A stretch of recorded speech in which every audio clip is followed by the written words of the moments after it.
ఉమ్మడి ఆంధ్రప్రదేశ్లో ఎంతమంది కళాకారులు ఉంటారు? ఉమ్మడి ఆంధ్రప్రదేశ్ రాష్ట్ర వ్యాప్తంగా ఆనాడు దాదాపు 1200 మంది కళాకారులతోటి హైదరాబాద్లో ఒక ప్రదర్శన కూడా ఏర్పాటు చేశాం సార్. 1200 మంది కళాకారులతో. ఆ ప్రదర్శన ద్వారా ఫలితం ఏమైనా వచ్చిందా? ప్రభుత్వం నుంచి ఆశించిన ఫలితం? ఎలాంటి ఫలితం లేదు. ఆనాటి నుంచి ఈనాటి వరకు ఉమ్మడి ఆంధ్రప్రదేశ్ సమైక్య రాష్ట్రంలో కానీ తెలంగాణ ఉద్యమంలో కూడా మేము గంగిరెద్దుల ఆటపాట కార్యక్రమంలో అందరు రోడ్ల మీదకి వచ్చారు, మీరు కూడా రోడ్ల మీద ప్రదర్శన చేశారు. మీద కూడా ధర్నా కార్యక్రమాల్లో పాల్గొన్నాం.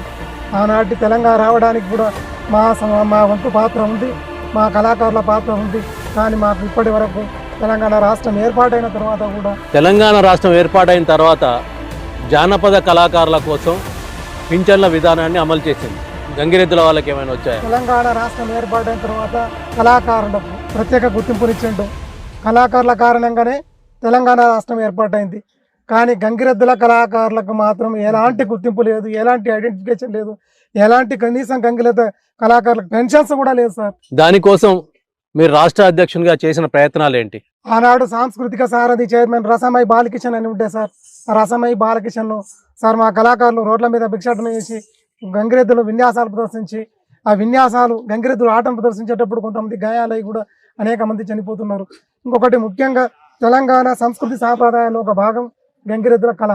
ఈ కళను గుర్తించి ఆ కళాకారులను గుర్తించి గుర్తింపు కార్డులు ఇచ్చి మా వాళ్ళకి కనీసం పెన్షన్స్ ఇవ్వండి అని ఆ సాంస్కృతిక సార్ చైర్మన్ రసామై బాలకిషన్ అనేక పలుమార్లు కోరడం జరిగింది.